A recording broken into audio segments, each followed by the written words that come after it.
Ah, fun start to August. We're in the start of August.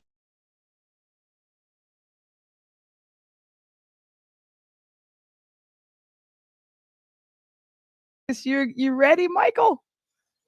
Well, is it? To me, this is July the 34th. As a teacher, this is July the 34th. Let me know when August is here, and I'll get ready for school. Okay. Well, you know what? It is August, but we'll go ahead and let you guys know. Here we go. No, no.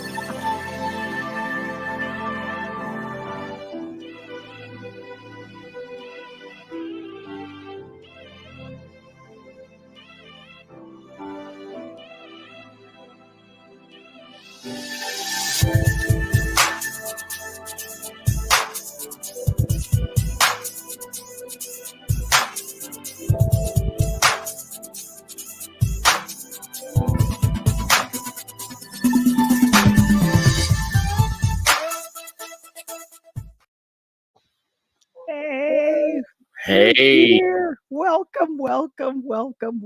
Oh my gosh, we're welcome excited. one, welcome all. Welcome, welcome all. It is our Interludes Extra Talk on Tuesdays. It's me and Mr. Womble. We're here and excited to see everyone. Thank you, Mr. Springer, our moderator, letting everybody know Kevin, what's up. Kevin, Kevin. yeah, And it is the beginning of August, and just excited to let you all know that we stream every Tuesday on YouTube, our Facebook private group, our LinkedIn under Pure Lighthouse Media, and now we're available on Pod TV. Let me go ahead and do that. If you guys want to become a sponsor on the platform, book time with us at linktr.ee/ Pure Light Media. And yes, there's a checks. If you there. guys could go ahead and give us a like and a follow on Facebook, as well as LinkedIn, as well as YouTube. And we're on Pod TV. And with our audio podcast, we're excited. We are celebrating 100 episodes. Yay, Michael! 100 episodes of Pure Fire. So we're celebrating that as much as we possibly can. But I wanted to let everyone know that I got a chance to. Michael told me about the NBC5 second annual Black Envision Summit.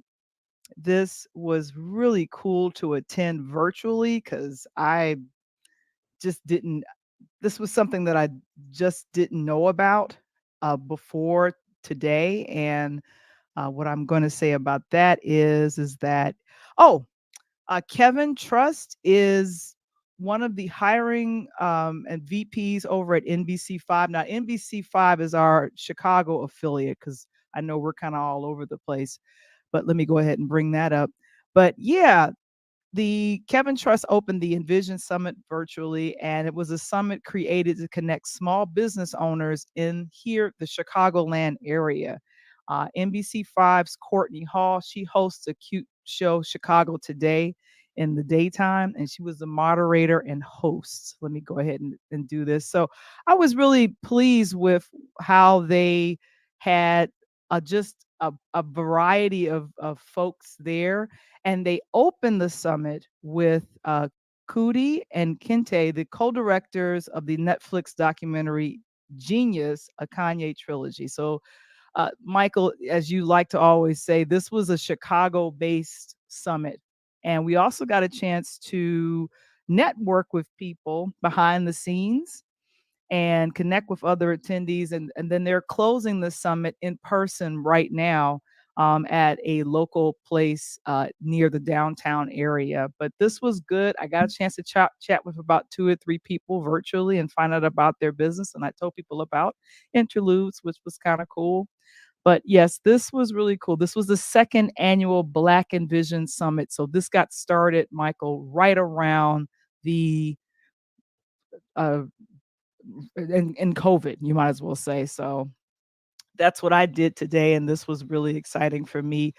Michael, I heard that the reason why for the shades, possibly a little bit of a exciting weekend for you. Let us know what happened, man. Well, I had a very great weekend extended into this morning. We had, hey, how you do? Mr. Springer, how do you do? I do well. I do really well. Mhm. So I had a good weekend. Visited. My son was in town. Still recovering from that. He's 15, and we did what uh, hopefully won't become an annual thing, but the last 2 years we hit Lollapalooza. So I got to go there and got to see contemporary expressions of creativity, specifically African American creativity there on the stage. Oh, that was a beautiful moment. All right, so Yeah. even if you don't know contemporary music, two of the premier kind of vocalists, one woman is a singer, Jane Aiko, and then there is the rapper Big Sean, and they're Mhm. both pretty famous in their own right. They appear in each other's videos off and on for the last several years. Where she came out on the stage at his performance, which most people thought she would, and she came out there with her midriff and this huge belly bump there, and at some point, Mr. Big Sean there, Detroit native, came over and graced it and got kind of a shot that I think a lot of the fans wanted to see, which was his full-on embrace of her. They're often on again romance has been the stuff of their songs. They've rapped about it, they've sung about it, and there it is. And at that point, I know the sound is terrible on there. A Mhm. lot of That's why bass. it's Yeah, turned down so you can talk over it. yeah, you can't record any of the sound there unless you know you have professional feed into their sound system. Just a lot of shaking and bass, but the crowd went crazy at that Mhm. point. And he was one of the early opening artists for that evening's headliner, who is an artist, hip hop rapper named J. Cole, and J. Cole was the headliner for that evening. Big Sean came out earlier on, and prior to him taking the stage, you had a local Chicago drill rapper artist, Little Dirk, who unfortunately did make some news coming there at the Lollapalooza stage. Oh, no. He did his set, and he's based out on the South Side, so you had all these images of 63rd Street and all this kind of stuff there, which my kid likes, and it's drill music. So, but at some point they had fireworks there on the edge of Oh. the stage, and it was almost reminiscent of like Guaranteed Rate, the field there. Well, there's J. Cole, you see, image Mhm. there it goes exactly. And it was around that time, so that kind of spinning image there Yeah. at some point toward the end of one of the songs, it shot fireworks straight out. And I'm not sure if the artist didn't know or they hadn't rehearsed it fully, but the artist, Little Dirk, got a little bit too close to those fireworks, Oh, or the fireworks got no. a little bit too close to him. And there were some pictures the next day on Instagram and TikTok of his half of his face, kind of like bandaged up as if he was Harvey Dent. So he took a shot apparently in the face from one of these fireworks, kept going, and at some point said, well, we're gonna cut the show short a little bit because it took a while to get him out onto the Yeah. stage. So later on, we realized that it was not just that reason. He was probably injured in a way that made it difficult to continue to perform. Oh, He no. seems seemingly he's okay from what we heard. We haven't heard anything negative about that. But he is one of the kind of well-known rap, and they call it drill. Val. It's kind of a dance heavy, extra beat kind of sound. New York and Chicago are pretty well known for this style of hip hop. So I think he's okay, but it was sort of odd. Now, the Mhm. reason going backwards and wrapping this up, going backwards, the reason I'm telling you this, because it took him about a half hour to get on the stage. Now, he was not the main artist, he was not the headliner. So, the Wow. reason it took him so long to get on stage is because the crowd there was so massive for some of these artists. I'm not sure what the local reports and national reports for Lollapalooza, but I can tell you being there, these crowds were so large, and all of them, of course, want to get to the front, right, to get to see their favorite person. That the organizers had to keep telling them, "We're not going to start the show until everybody takes 5 steps back." Okay, Everybody take 5 steps back from the stage, Yeah. go backwards and wait.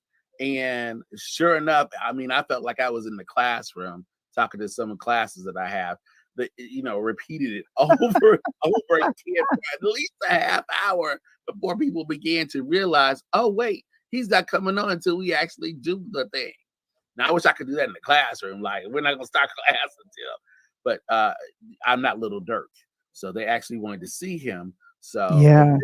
they listen. But the idea of, we're still in kind of the aftermath of Astro World and, Mhm. Travis Scott and what happened there, that Yeah. crowd control, things at festivals is really something that is not just uh, in the past. This is something that's on the minds of organizers, of artists. The artists that I saw at one point addressed the crowd and talked to the crowd about safety, not in a lecturing way, but in a way that was kind of like, hey, we're all here together. We want to have, Mhm. we want to make sure everybody is safe. And I think in that way, hopefully, you never want to, I hope people understand the way I'm saying this. I hope something positive can forward looking can come from that tragedy in terms of concert going, that we may never have to go through something like that again. The fact that we did after other tragedies in the past and rock and roll concerts and other Right. venues, but hopefully now, I mean, you're aware of it, and even kids, teenagers are aware of it, and they're slowly but surely actually responding to it. It was a good time. It was very expensive, Val.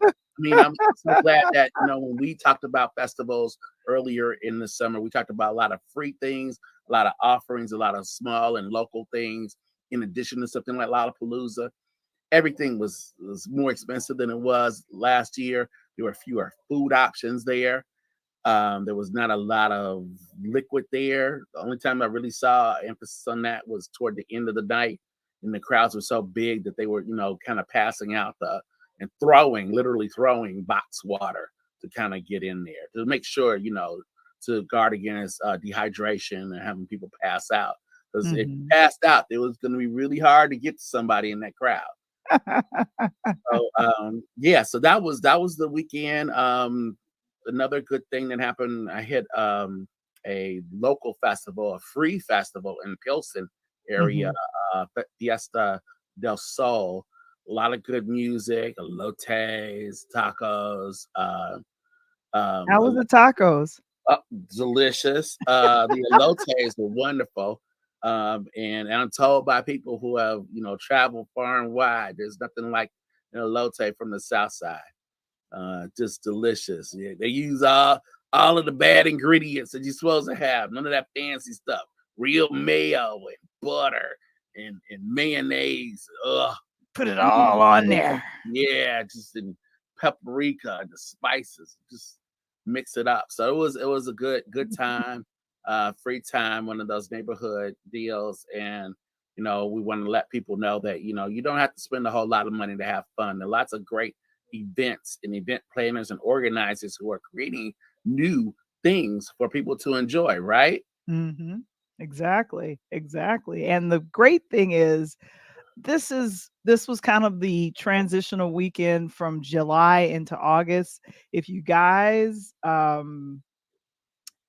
what did you do this past weekend? We'd love to hear about it in the chat. I went ahead and threw that in the chat myself. And oh, according to our friend Mark Lee, we are also on Amazon Fire Stick. All Really? right. Along All with right. Pod TV? What? I didn't know all that. Wow. Thank you so very much. Mr. Springer says that he went to Gravesend, the Venture, and he went to Coney Island. Keith Murray, What? Keith is still rapping? I'm sorry, I don't mean to say it like the that. most astrological, the most beautifulest thing. Oh my goodness. I remember Keith Like Murray. that. That takes me back there. Illest. And Mm. Mark said that the NABJ and the NAHJ will be in Vegas this week. Well, Yeah. Yeah. They're yes. Yeah. There's been more partnership and collaboration between both of those organizations. Since 2016. So that's a good thing. oh my Hopefully gosh. that'll continue moving Oh forward. my gosh. Yeah, Well, you, many years ago I attended back when you had a third organization, a color there. They call it Unity. So you would have the Unity conferences, NABJ, NAHJ, mhm, um, the Native American journalist group would also right. meet, and it was usually set up for every 4 years around Mhm. a presidential election. So the fact that they're kind of still sticking close together is a good thing. Yeah, and I'm happy to hear that they're uniting and bringing professionals, especially in that arena, together. And Vegas, that's a fun place to be because whatever happens in Vegas stays in Vegas. I don't know, but we are excited. Michael told me about this a little bit earlier, and I didn't know, but we've been talking about this show on Talk on Tuesday. Quentin Brunson is now breaking some records. It's exciting. She is the youngest Black woman ever nominated for comedy. So I think Abbott, how many Emmys did Abbott pick up, Michael? A lot. In the words of J. Cole, 21 Savage, a lot. Yeah. Mhm. And she's nominated. I think when you're talking about breaking news or breaking records here, or setting history, which we'd like to do in creative areas, that she's nominated not just for writing and directing, but also being in front of the camera and behind the camera. And so there Mhm. were very few performers are recognized in that way, and she is one of the few. And coming in, great show about education. I haven't met anybody that's seen the show that hasn't liked it or appreciated the message of the show, which is that, above and beyond, especially in the elementary level, teachers really kind of reach out and do everything they can for their students. So Yeah. it's a great show. We mentioned it here on Interludes Extra Talk on Tuesday, Abbott Elementary. So it's a good show. So Yeah. And yeah. So speaking of creativity, what else? What can we talk to people about and tell people about that maybe they don't know about? well, I will say this. I was remarked and happy to hear about there. I didn't realize that we in African American, thinking about sports, but thinking about golf in particular, besides Tiger Woods, can you name any golfers? I can name some, but can you name any golfers? Michael, go ahead. Oh, you asking the wrong person. I can name a few, but I know that it's difficult for other people to do that. I was watching golf and all the things that wasn't supposed to be in my demographics. So I remember Lee Elder. I remember some other people taking and making that walk on the weekends. Hmm. But I know Tiger Woods really changed everything for people. I acknowledge Yeah. that for sure. And what we're going to do, we're jumping into sports and we're going to bring on Mr. Coach Tony. He's ready and ready to go. What's up, Coach? Come on, man. Oh You got to give it. Hey, Mike, two things here. First of all, yeah, you made You made me hungry with all that food you was just talking about, man. You know, I thought about jumping on the L, getting off at 95th and giving one of them dogs or something, man. Oh yeah, yeah. Or the gets one of Maxwell Street Polishes right off the yeah, yes, Right right out off the there in cut, Ryan. Yep. Hmm. And speaking of what we did this weekend, Val, it was my birthday Saturday. That's what we did. Oh, there you go. Ow. Happy birthday, Mr. Tony. You Coach know, Tony, happy birthday. best let me see another year out here, and I give it all to him as my witness and my protector, and I'm just glad to see another day, hang out with the best crew in the city and the best crew in the country right now, you and Mr. Wamba. That is what's up, and of course, Mr. Springer's going ahead and wishing you a happy birthday. So get all the happy birthday. If we didn't have to worry about licensing, I'd queue up the Stevie Wonder, but I'm not getting hit over. There you go. And, and I'm gonna give you one to get up on the new things in the golf world. If you're not up Mhm. on the Tony Finau, you better get up on Tony. Tony is Okay. huge golfer. He's been playing great. Finau's been in the top 10. He's won a couple of events already, and we on the African American side of the house is coming back. I know we look at Tiger because Tiger he changed the game. At the end Mhm. of the day, Tiger made the ball. He was a Steph Curry in the golf world. You know what I mean? He shot the ball longer. He made it look easy, and then people got out there, and then these Tiger's swing became the swing in golf schools around America. Now you're seeing these young golfers. Rory starting to have back problems, right? You start to see a lot of Mhm. these guys out with the same thing that Tiger had with back issues. So now you can't say Tiger lied about it because you thought he was getting beat by the majority. No, he had back issues. And then, of course, coming off that Yep. major car accident, hey. Coach, two things lingering talking about current events with Mr. Eldrick Woods is the prodigy. In terms of Tiger Woods, apparently he's still pretty valuable to golf. He's valued at least 700 to 800 million dollars. I don't Yes. know if you caught that, but because not all of us watch Tucker Carlson. I watch sometimes, so you don't have to. But he was on there, and the head of LIV, the new golf league, said that they offered Tiger Woods, not Tiger Woods from 20 years ago, right? Right. Not Tiger Woods from 15 years ago. The Tiger Woods of right now. They offered him 700 to 800 million dollars to join them. Yes. If you know Wow. anything about LIV, you know that it has caused some controversy. Tiger thought that he did not really need that smoke or that 700 to 800 million dollars. It reminded me a Right. little bit of, when we're talking about people turning down big money because they Dave have Chappelle. principles. Reminded me of one, David Chappelle. I know he gets Correct. a lot of heat, fairly or unfairly, but I remember when he turned down $50 million, Right. many years ago and said, no, what I'm doing is different. It's not really worth it.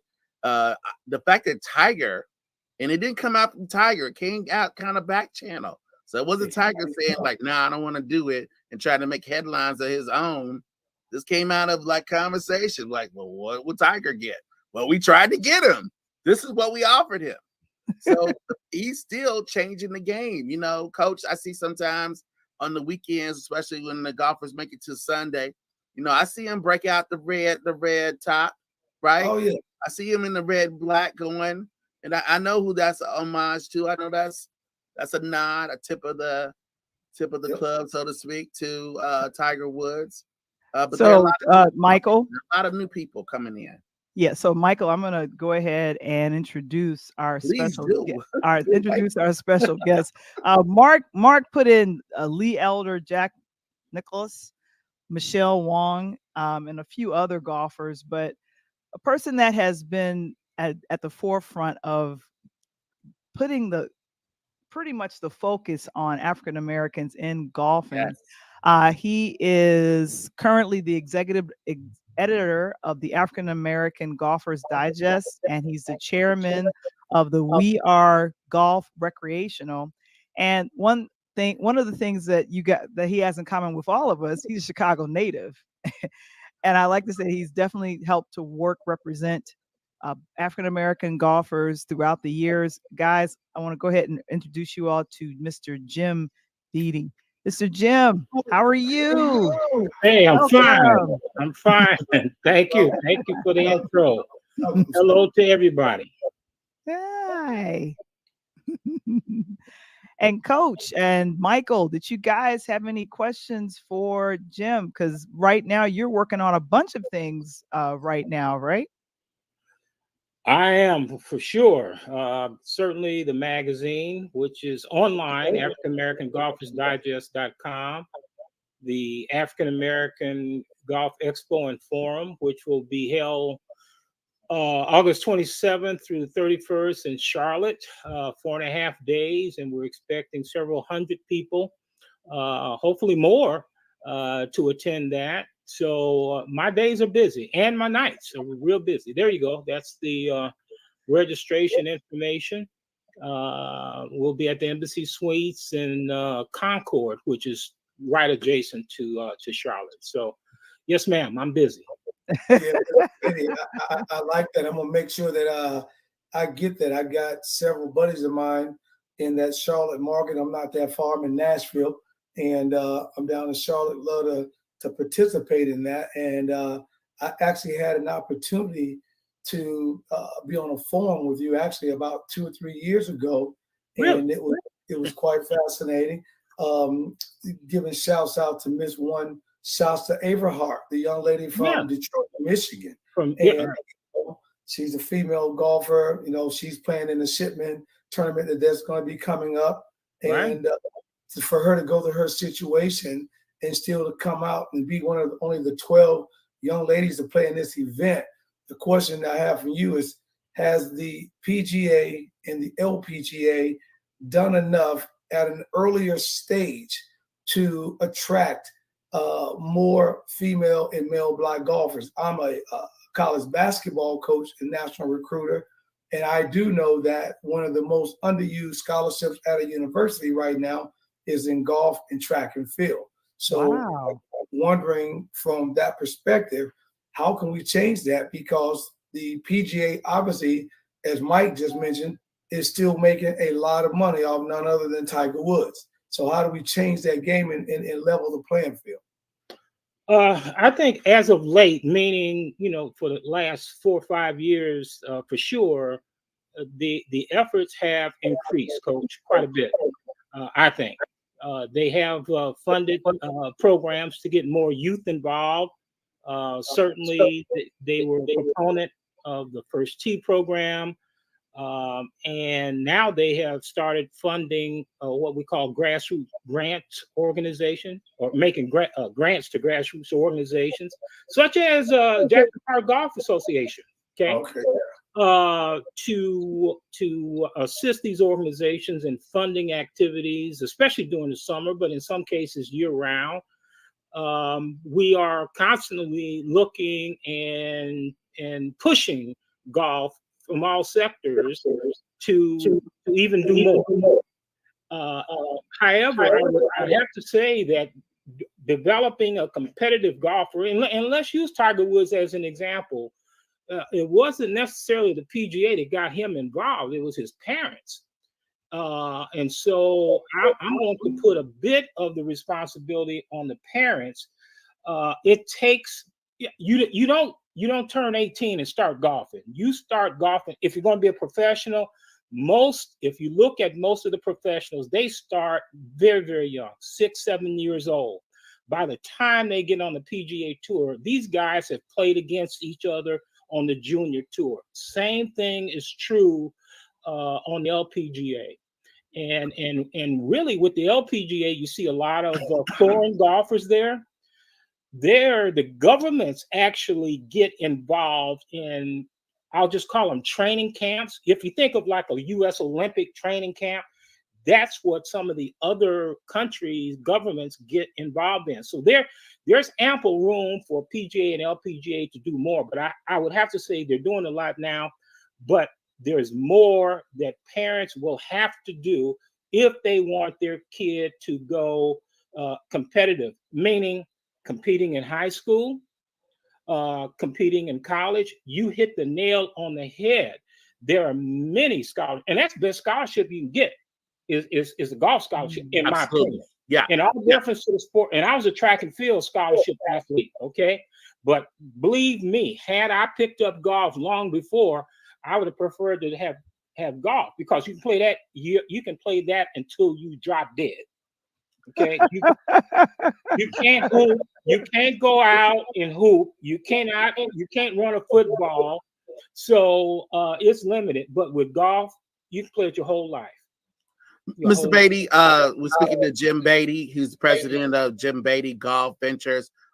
Question I have for you is, what can we say, and what ways can we entice parents, guardians, uncles, aunts to get their young people involved in golf? Is this a matter of the entry level being I don't want to assume anything, but is the entry level high in terms of getting in there?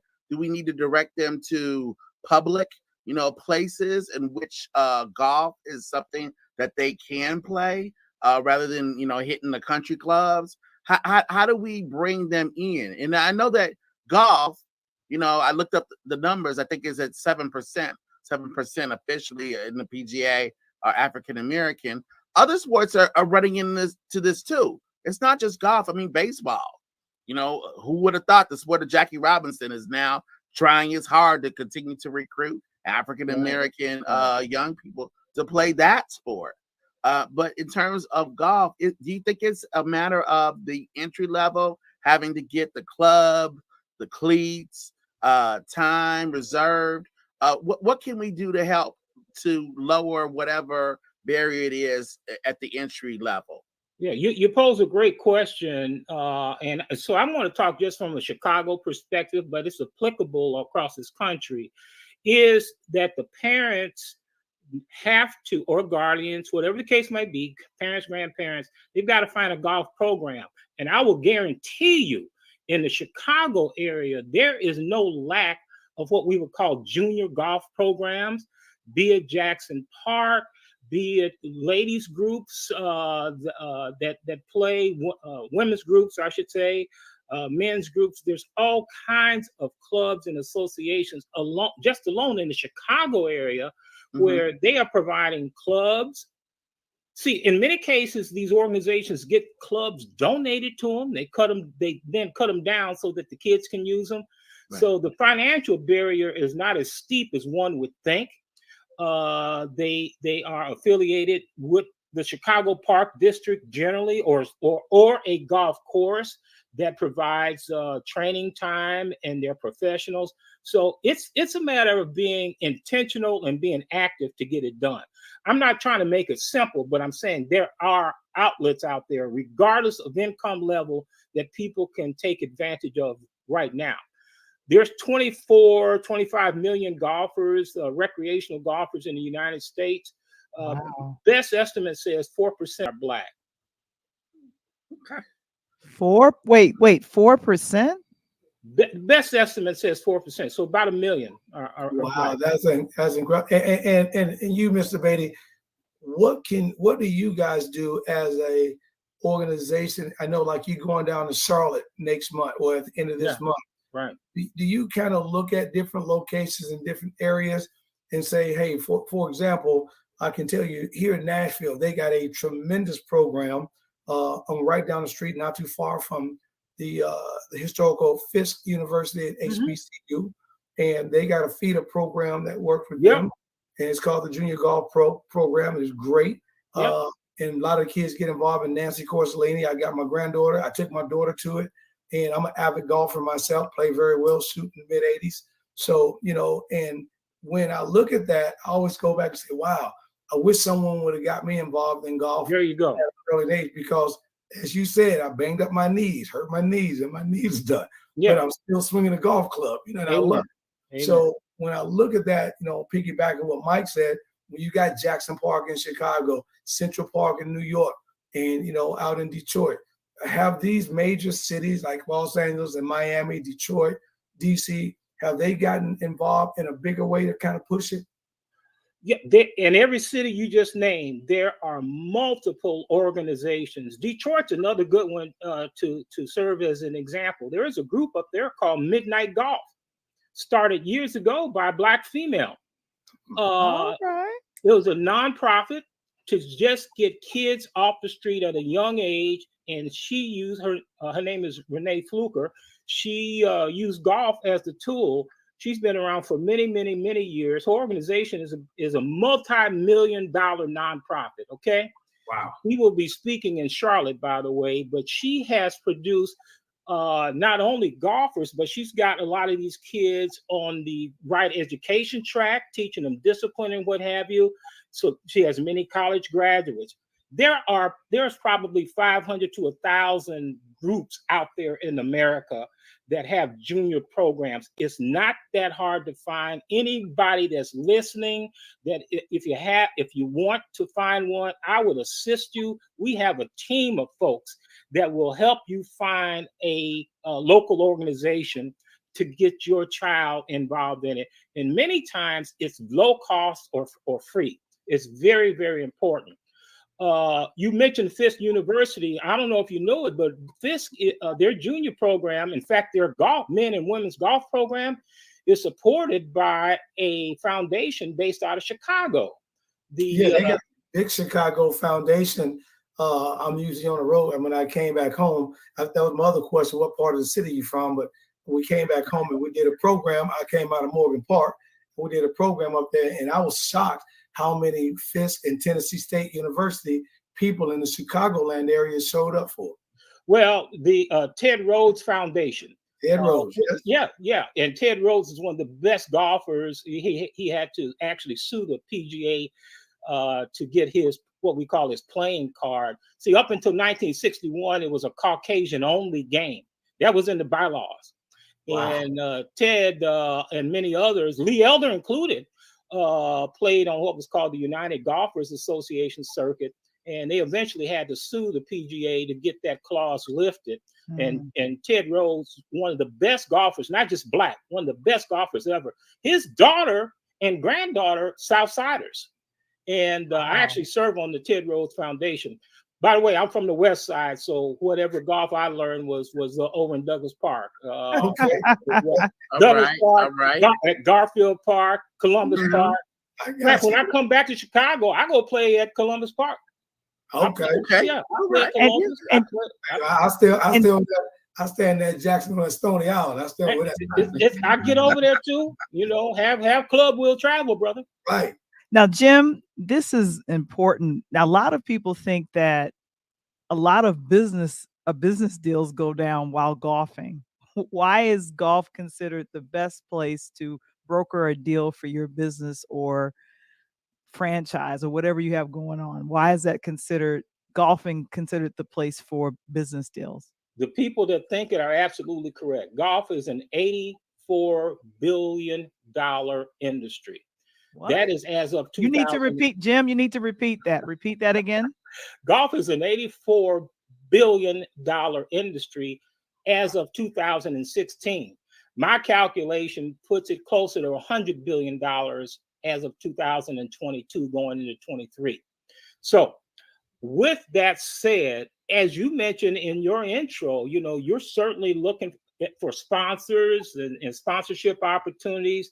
Well, imagine this: you spend 4 to 5 hours with a person on the golf course, a person that has the means, if you will. You get to know that person very well. It's like the green boardroom. Think of it, the green grass boardroom. Now, I'm borrowing that phrase from a good friend of mine, so I'd like to take credit for it, but I'd like to say I thought about it, but it's the green grass boardroom. You spend 3-4 hours with a person, whether you're playing 9 holes or 18 holes, you get to know them. And I can personally attest to the fact that I and many others have had introductions that led to business deals as a result of golf, playing golf, being involved in golf. Of that $84 billion or $100 billion, less than 1% is African American representation. Less than 1%. So on one hand, it's a tragedy. On the other hand, it's a tremendous opportunity. If we just get to 14%, which is our representation in the general population, look at what that does for business. 14% of, let me just say, $100 billion. That's $14 billion coming out across and golf. So you spend time, you get to know the people, the barriers are broken. That's the number one rule in sales. People do business with whom they know. And you get to know people very well on the golf course. You can walk up to any club right now, South Side, West Side, Los Angeles, doesn't matter. Get paired with someone, and I guarantee you, before you finish your 9 holes or 18 holes, you have made a lifelong friend. And so Jim, that's why it's important for folks to know about the African American Golf Expo and Forum. Registration's still open. Is that correct, Jim? We will be registering people down to the last minute. Absolutely. We want people to come down. This is 4.5 days of what. First of all, Coach, we're having a free golf clinic at the Charlie Slifford Park golf course in Charlotte.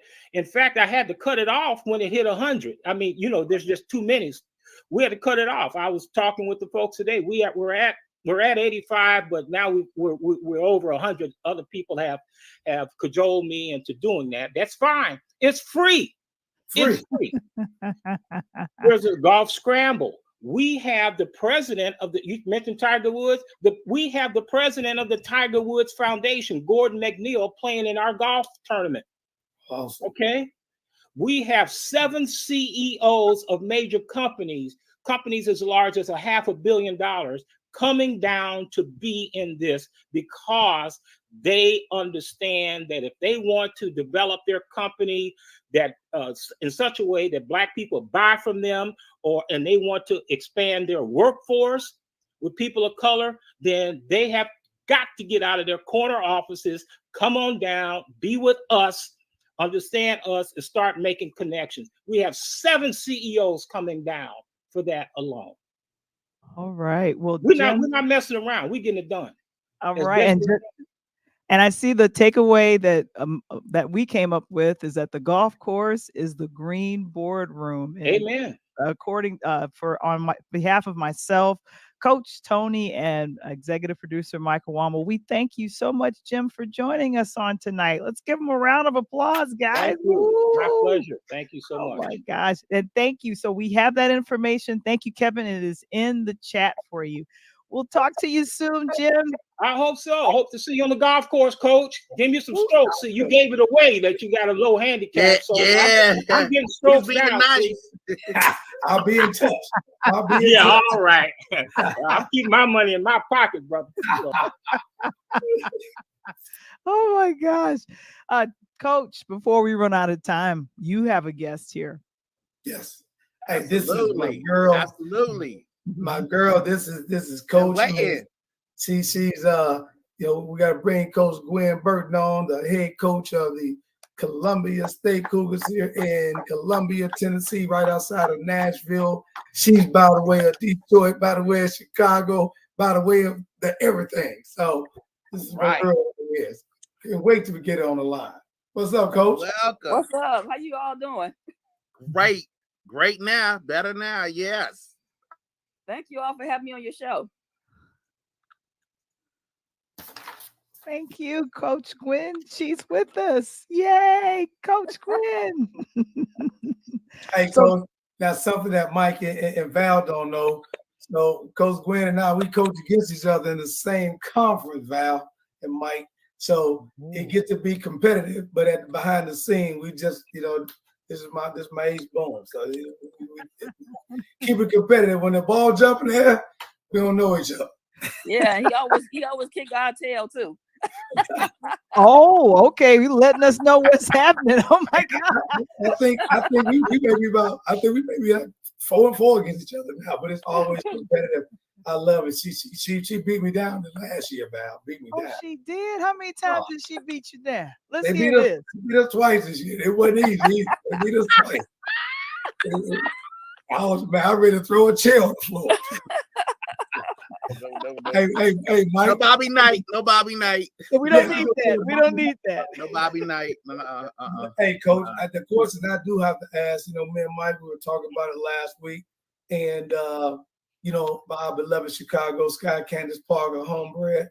Last week the WNBA Women's Commissioner had their first ever Commissioner's Cup, and Aja Wilson and the Las Vegas Aces beat that. Did you see the difference in the size of that trophy last week? Yes. From the little teacup to the big Yeah, for the teacup, drink the coffee out of it. cup. There you go, Mike. There you go, Mike. So my question to these guys, kind of give our audience, because I'm always talking to the kids, and you've had the opportunity, perspective. Mike and Val has been harboring on the last month on the Title IX situation, how it plays with women in basketball, especially minorities, and you having to come from the Midwest and being able to touch high school to JUCO into mid-major to major, and now looking at something major. Explain to these young people the process that it takes to get into that. Well, with basketball, we start from the grassroots where we get them at the young age, and then we try to work them out and bring them through the different stages and level from 5 years old, elementary school, middle school to high school, and eventually college, and also if you have the desire and the skill set to get to the pro level. So Title IX had gave us the opportunity to compete when men basically had all the rights and opportunity in the world to compete. So by Brittany Griner, hopefully we get BG back over here in the States, Absolutely. being and setting that stature, and Candace Parker setting that stature for young girls, and trying to get into this element of professional sport. We want to start, trying to, keep our kids home and our women home, and get them more money and opportunity to play as well. Right. Coach Quinn, one of the questions we had was if you play college ball, and if so, where? I played basketball at University of Louisville. Yeah, she a Louisville Cardinals, man. Cardinal. All right. Yeah, we were Metro Conference champs. We beat UConn, 71-74. Okay, at UConn in 92. So we was the first Cardinal group that beat UConn, not the recent Cardinal group. Okay. It took 25 years again to beat them. And Mike, that was back when still my boy Denny Crum was still at Louisville before Patino came in the door. Absolutely. Yeah. Wow. Yep. Okay. All right. Okay. And I love what you said. We'll get to we got a couple other questions I see coming through, but I wanted to, the idea. I think she's gonna be okay. It seems like the pressure is there from the WNBA, the NBA, the sports world, the Curtin administration in the White House.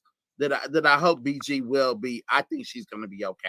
I think that they figured out that they made a mistake, and they work their way out of it. The Russians don't want to, I think they're working their way out of it. Hopefully. But because of this, has this raised, Coach Quinn? Do you think this has raised the profile or the attention upon these athletes, these women athletes? I was talking to somebody over the weekend, and younger person, and they were talking to me about one of their favorite movies from the 90s. And of course, it just so happened to be Love and Basketball.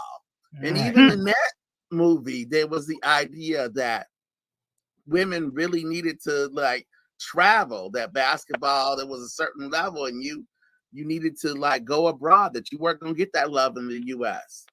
And yes, I wonder, I haven't seen it, again, has that changed? Is that changing? We still go overseas and play. Money over here in the United States is not, applicable to the men, of course. So we have to go overseas and get that bag. You know, hopefully, it turn a different light on the situation where we can keep our women here because the league has survived. Okay. It survived more than 20, almost 25 years now. So, well, it's been 25 years since it survived. So, when it happened back in the 70s, it folded. We tried it again in the late 80s. Then it's folded with the Liberty Basketball, Association. So now, hey, it survived with the WNBA. The ABL came before the WNBA. So now we're trying to, keep this league here and keep our women here.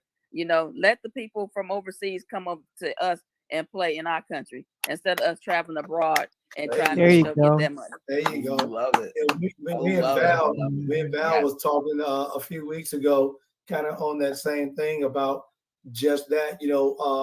These leagues are starting the WNBA and now is trying to expand into different markets and stuff like that with the opportunity.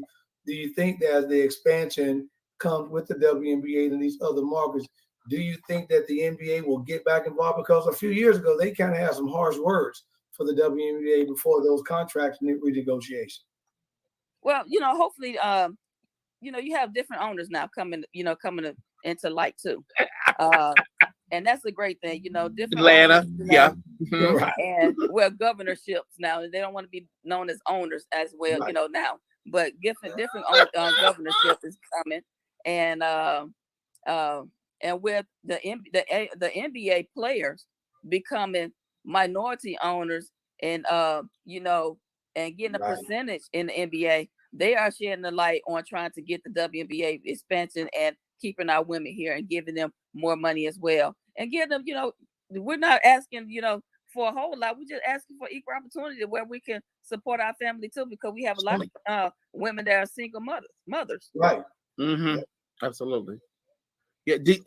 Coach, I'm wondering. One last thing is kind of looking at Title IX, and we, as he said, we've been talking about it because it's the 50th anniversary. The U.S. women's national team, the soccer team, they had that victory, that legal victory, in which their pay was dramatically raised, at least closer to what you see from the men's soccer team that certainly did not produce on the same level that they did. Is that something that you hope will begin to attract more girls to playing? Not just even basketball, just sports in general. Yes, hopefully, just because the women's soccer team became more vocal and about equal pay, and now that the WNBA is now they finding their voice about getting equal pay as well. Right. So that will give the courage to the next person in the next generation to speak up and say, hey, we need equal pay. I don't think it's it should be fair where I'm a women's basketball coach and I'm making $60,000, and then the men's basketball coach doing the same duties that I'm doing, and I'm winning, and that men's basketball coach is not winning, but he's getting $30,000 more than what I'm making. I mean, what If not he's more. doing If that's not more. different. Yeah. Yeah, and especially though the Division One men NCAA coaches, I think they're in the seven figures. Is that correct, Coach? If not more. Absolutely, some millions of dollars.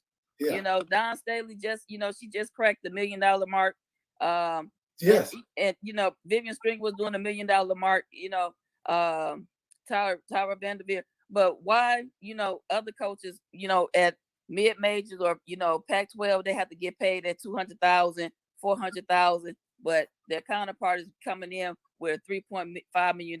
And for one time, Jim Calhoun with University of Connecticut men was making more than the governor.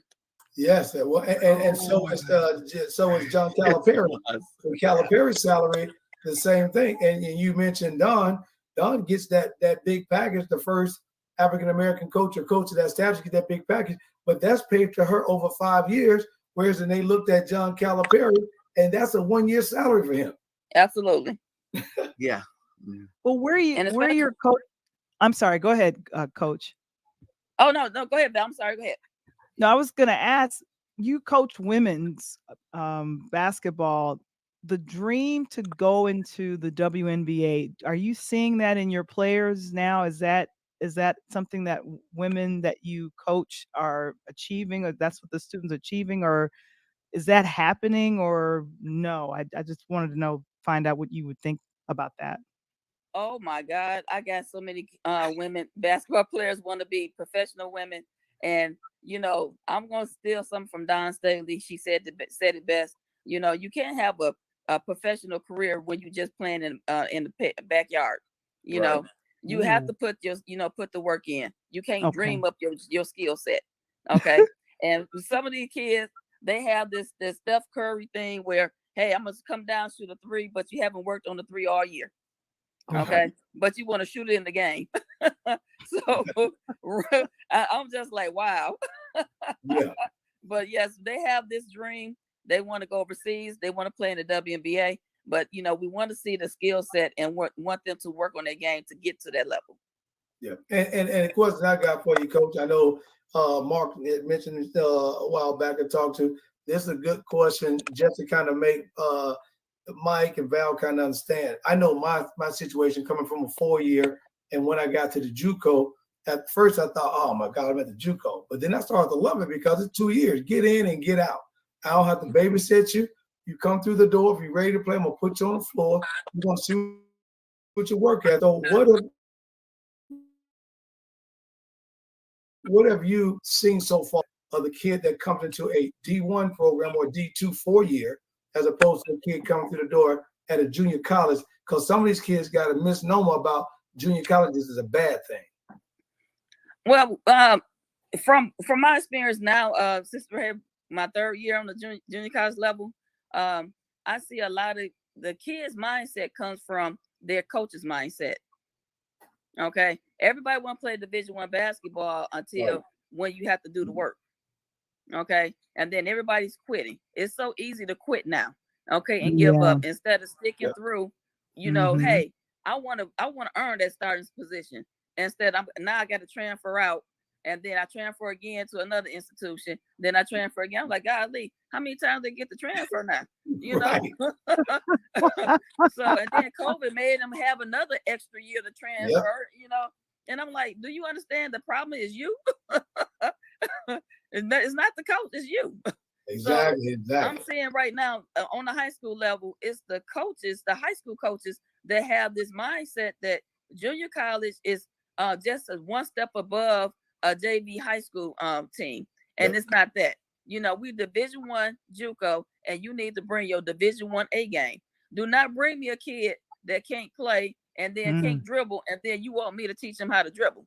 Mm-mm. And when I'm trying to teach them how to dribble now, they get frustrated and then they quit, you Correct. know, or transfer out. That's real So they talk, gotta man. walk they gotta walk in the door with the you can't dream up a skill set. This is our takeaway. Right. Absolutely. That's real. And the other thing I had to tell you, Val and Mike, this is Southside Chicago State product too, by the way. Absolutely. What? Chicago State right down the street from my house. Okay. And, 24-10, Great West champions. I got mad. I got mad at her, Val, because she could have stopped at 95th and got me a couple of dogs or something. Wait a minute now. You just asking too much people. That's probably why it was fun when she beat you last year. That's probably why it was fun. There you Go ahead and go. throw that chair. We saw you. Oh my goodness. It's going to be interesting this year. I'm loving it because I got an opportunity to get back. We got our first African American president at our junior college, which is thank you. And she Awesome. came through the door, guns are blazing, and this is the first time that we were able to get scholarships in 8 years. So Wow. I made the best of what we had, and now this summer I hit the road. I was all over. So we're gonna have a much better team this year. We should play much better. I Yeah. hope you're And ready for my 6'3" kid. No, what Coach Gwen, I'll wrap with this question. What are the chances, and I think myself and Tony were talking about this, what are the chances possibly of the WNBA expanding a team in the Tennessee area? Did Wow, that that's funny happen? that you mentioned that. We're working right now with Nashville Sports Council Authority to get the team, here in Nashville for the WNBA franchise. We have a lot of people that's really wanting to invest into and come into an investment group and meet and get a team here. Okay, so that's right there is in the works. We had an announcement a couple days ago, probably last week, about the WNBA have approved one of the cities, and the city of Nashville is one of the top three. We're actually Oh, number one. that's amazing. That's amazing. Because I think if more and more women, especially in basketball and sports, could see their I don't know, could see their future in playing professional and then possibly raising the salaries of our players, that could definitely be something to achieve. If anybody, will you and Coach Tony be meeting up possibly later on in a face off of possibly the teams doing like a championship or Man, I wish we could get stuff the like chance. that? And she said it though. We're in a tough conference. We're in the Division One. We're in one of the top three conferences in the country, Val. So it's good enough to just get to the middle. But I think competitively, yeah, Coach and I talk on a weekly basis. Absolutely. Wow. Well, great. Well, Coach Gwen Burton, thank you so very much for joining us on Talk on Tuesday. We appreciate you so much. And we wish you and your team great success and more chair throwing for Coach Tony. Hey, Val, slow Thank down. you all. Hey, you got to wish us success, but one notch right below me. That's all. Just one. Oh my God. Thank you so much, Coach. Thank you. Have a good one. And Coach, we'll see you next week. There you Hey, go. hey, I appreciate you, Val, and of course, Mr. Woman, but you know my words, and I'm out. And you out. Yes. There it is. Yes. Oh wow. Oh What my a gosh. good. Well, we This had has such been a a great July the 34th. Wow. you, Just why, wonderful. why are we saying July 34th? I don't understand 33rd, that. my fault. 33rd. July 33rd. Wonderful. Wonderful. Eventually the summer will start to come to an end, but not yet. Holding off just a little while. That's us out just a little while Little while longer. longer. Keeping faith. Yeah. Run the race. Yeah, I really believe we're in August. That's It's what I'm beautiful saying. July the 33rd. Love it, man. Man. Well, tomorrow, and I Tomorrow, hope this, July the yeah, 34th. it's Yes. it'll tomorrow Mike will be back and he will be doing his thing. Interludes Extra presents hashtag Womble Wednesdays. You know what you'll be talking Yeah. about tomorrow? Yeah, I'm gonna be talking about some of the goings around, the fun in the city. I'm gonna be talking about some of the fun in the city and the personal music tour that I created over this past weekend. I got a personal music tour for some of y'all. A Yeah. personal No, music tour. no, brother. I don't want the calendar to go backward. I wanted to go forward. We just gotta add some more days in July. That's all. I don't know why we had to flip the calendar. I'm still on July. I took my Sharpie just like our former president, 45. I used my Sharpie. I made a correction. Yeah, I don't 32, 33, and tomorrow's 34. I'll see y'all on July the 34th. Yeah, so tomorrow he'll be back. We want to thank you guys for joining us. Never miss an episode. Subscribe to the YouTube channel. Go ahead and hit the like button. And of course, oh boy, I'm gonna keep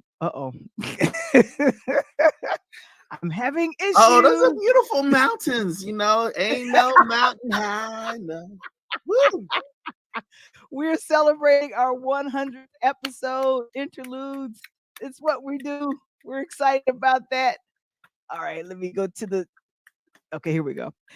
Join us on our YouTube channel, our Facebook group, and Interludes on LinkedIn. And of course, we are streaming live on Pod TV, the Roku channel. And the And Amazon Fire. and we're on the Amazon Fire. Never miss an Yeah, episode. fucking If you'd match. like to, if you'd like to become a sponsor on the platform, book time with us at linktr.ee/pure Let's get light lit together. media. Woo, Amazon Fire. I know we're on Amazon Fire. That's a big deal, right? I thought so. That's why I keep saying it. Yep. Mhm. And so then what's your name, Mr. Womble? My name is not Val the Voice Johnson, but your name is, and this is being Interludes Extra Taco Tuesday with Val the Voice Johnson. Oh my gosh. Thank you. We want to thank see Jim y'all. Beatty. We want to thank Jim Beatty and also Coach Gwen Burton for joining us on tonight. Right. And of course, our Columbia coach, State. Coach Tony. We'll That's be right. back next week. I'll see y'all at the comedy clubs, y'all. Look for me.